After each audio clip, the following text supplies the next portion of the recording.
Welcome to Just Asia, AHRC TV's weekly human rights program.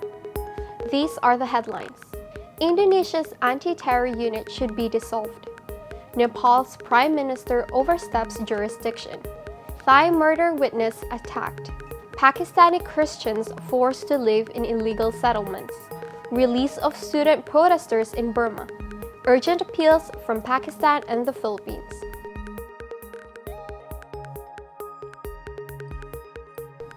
Welcome to AHRC TV's Just Asia. I am Julia Roblando. Beginning with Indonesia, a public protest called for the dissolution of the Densus 88, Indonesia's anti-terror police unit. The protest followed the death of Mr. Siyono, who died one day after being arrested by the police unit on March 30th. After his controversial death, police officers came to Siyono's home and gave his wife 100 million rupiah as compensation. According to the police, Siyono died in a fight against Densus personnel. Siyono's wife took the money to Muhammadiyah, the second largest Muslim organization in Indonesia, and asked them to conduct an autopsy. Muhammadiyah organized independent doctors for the autopsy and invited Indonesia's National Commission on Human Rights to monitor the process. The chief of national police was also informed. The autopsy reveals that the police lied regarding Siyono's death. Siyono was hit by a blunt object, resulting in 5 ribs on the left side and 1 on the right side being broken. One of the bones pierced his heart, which led to his death. Another wound was found on Siyono's head. The autopsy result announcement was covered by many national media and supported by public protests demanding the evaluation and dissolution of the Densus 88. Terduga teroris yang telah dibunuh secara zalim oleh Densus 88 laknatullah alaihim secara tidak manusiawi dan bahkan terkesan tidak bertanggung jawab. Maka kami dari berbagai macam ormas Islam yang tergabung dalam gerakan umat Islam Nusantara ingin menyampaikan support atau dukungan secara khusus kepada Syahid Siyono, insyaallah, yang telah dizalimi oleh kekejaman dan kezaliman Densus laknatullah alaihim.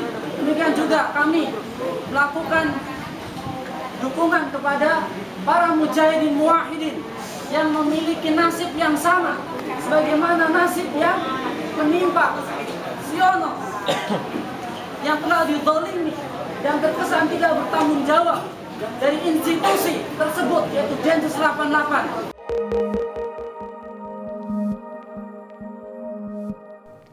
Moving to Nepal. On April 3rd, Nepalese Prime Minister K.P. Sharma Oli summoned the National Human Rights Commission chairperson Anupraj Sharma, Commissioner Mohna Ansari, and other members seeking clarification on Ansari's statement during the March Universal Periodic Review session held in Geneva. The NHRC is a constitutional body guaranteed autonomy and independence to oversee the country's human rights issues and make necessary recommendations to the government when the Commission's members are called by the Prime Minister's office for questioning and clarification over its independent activities. It is an absolute breach of jurisdiction as provided by the Constitution. Such interference by the government can only weaken the basic principles of separation of power and rule of law, which are a must for the proper functioning of a democratic system.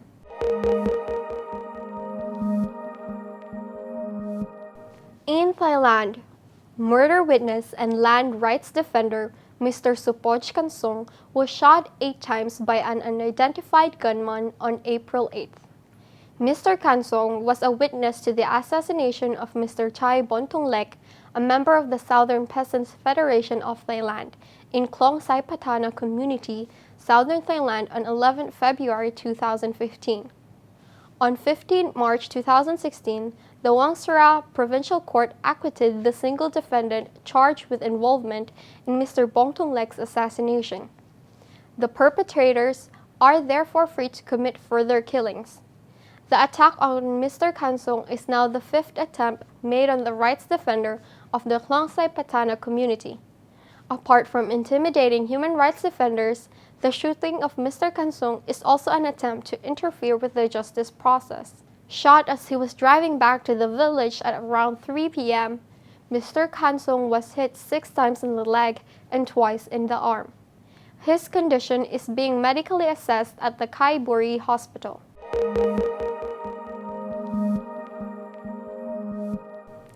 Pakistan's Christian minority largely live in illegal settlements and are forced to work in cleaning and sanitation occupations. Apart from the challenges they face in accessing clean water, food, and electricity, the residents of these illegal settlements are now also facing threats from the land mafia. Wealthy land developers are attempting to evict them as they have no ownership rights. Just Asia speaks to Asif Akil to learn more. A large number of Pakistani Christians are socially and politically forced into doing most menial and degrading jobs. They work as bonded laborers in brick kilns, wash cars, sweep roads, pick up garbage, and clean sewerage drains. Their plight owes to the Indian society, which has over centuries been stratified into various castes, and Pakistan is no exception. Most of Pakistani Punjabi Christians trace their ancestry in a downtrodden caste. Traditionally, caste is an ascribed status which prescribes every aspect of life, including choosing an occupation. The lowest of the low in this social stratification were the untouchables. They were destined to live outside the village. They could not buy land or own any property. Moreover, they were not allowed to attain education and were perpetually destined to work most degrading and humiliating occupations. From 1870s to 1920s, a whole tribe of untouchables converted to Christianity in the central Punjab. These converts as peasants were dependent for their livelihood on Sikh agricultural landlords. After partition of the Indian subcontinent in 1947, these Sikhs migrated to India and their land was distributed among Muslim migrants who were coming from there.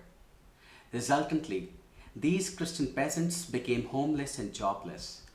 The total number of these internally displaced Christians was no less than 300,000, which accounted for more than 2/3 of their total population in early 50s. Over the years, these poor, illiterate and unskilled Christians were pushed into cities where their economic status and origins in an untouchable caste destined them to work as janitors and sweepers. Having no place to live on, these people made makeshift houses on government land along sewerage drains. These small pockets slowly turned into their permanent residence. Today, despite being only 1.5% of the total Pakistani population, Christians have more than 80% representation in the janitorial workforce. Moreover, in recent years, both the land mafia and the state have been trying to dispossess these Christians from their homes. At least in 3 instances, the pretext of blasphemy has been used to drive them out of their settlements. There are more than 40 such settlements in the capital, Islamabad.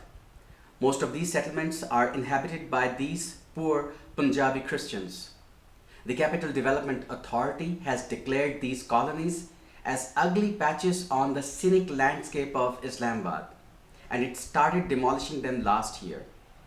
The authority has also declared that the Christian population is a threat to the numerical superiority of Muslims in the capital city.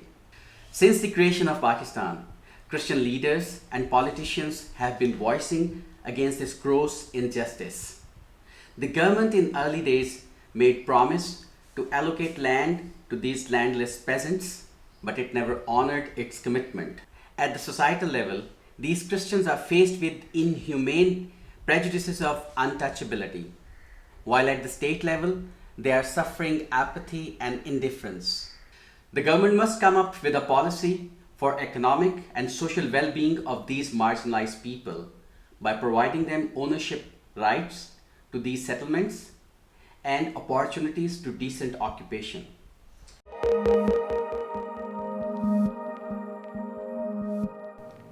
Burma saw the release of student protesters from Tharawadi prison on April 8th.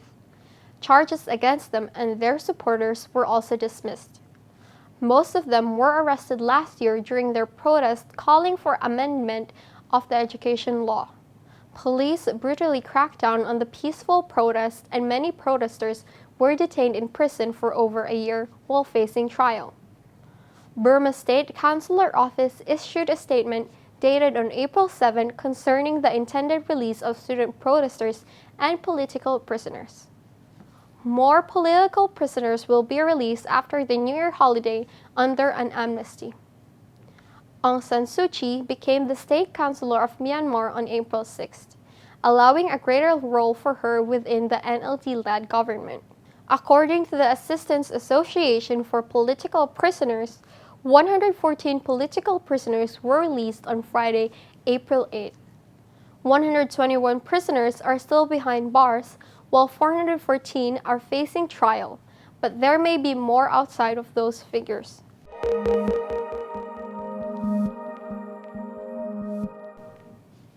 Finally, the Urgent Appeals Weekly features two stories from Pakistan and the Philippines. A 14-year-old girl was gang raped in Pakistan by influential persons from a political party, and the matter was settled with 1,200 kilograms of wheat as compensation by an illegal jirga. The girl's father said that he had no choice but to accept the compensation, as the rapists were influential persons and he is simply a peasant. Following the media attention, one of the perpetrators was arrested, while the other remains at large. The police have taken no action against those conducting the illegal jirga, however. From the Philippines, a forwarded urgent appeal reports on how farmers demanding drought assistance and relief funds receive harassment and brutality from the police and army in North Cotabato. The violent dispersal of protesting farmers left 2 persons dead and 37 others hurt. Many of the farmers have been detained.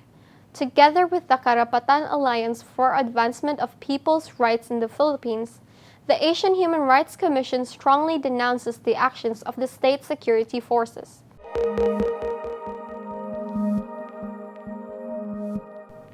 That is all for this episode of Just Asia. For more on these and other issues, please visit www.humanrights.asia. Thank you for watching and see you next week.